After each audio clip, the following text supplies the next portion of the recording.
حاولوا الشباب انكم تجاوزوا هذه العقد النفسيه.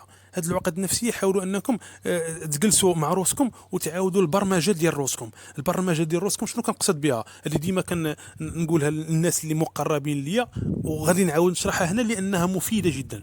تخيل راسك انك فاش كنتي صغير كان عندك الراس ديالك من الفوق ديالو، الراس من الفوق بحال عنده شي غطاء، وهذاك الغطاء اللي الفوق كيتحل وكيتسد.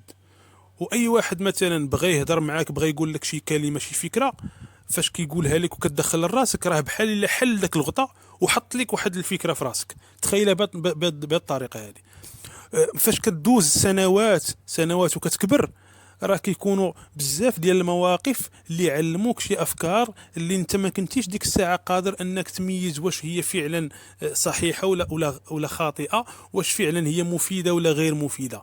تخيل لو كان داك الغطاء فعلا عندك في راسك، واش فاش غادي تكبر ما غيجيكش الفضول انك تحيد داك الغطاء وتاخذ داك الشيء اللي تحط لك في راسك الفوق وتحطه قدامك وتبدا تنقي؟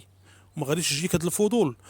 راه كذلك حنا فاش كنكونوا صغار، الاب ديالك مثلا كيقدر يدخل لك شي فكره اللي غالطه، اللي هو اصلا دخلوها ليه والديه ودخلوها ليه المجتمع، كيدخلها لك في راسك بحال الا حط لك شي حاجه في راسك.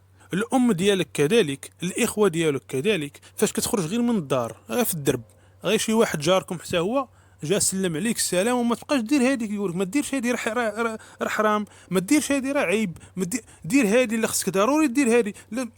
وهذاك الشيء راه افكار كيحطهم لك في راسك.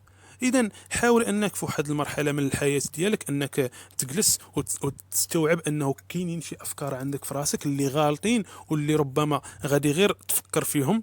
تحاول انك تحطهم قدامك، تخيلهم بهاد الميثود هذه، انك تحطهم قدامك وتبدا تنقي. هذه خدامه، هذه ما خداماش، هذه فعلا صحيحه، هذه ما نبقاش نديرها. داكوغ. حاولوا انكم الشباب تعاودوا البرمجه ديال روسكم. هذه هي اللي كنقصد. والسلام عليكم ورحمه الله.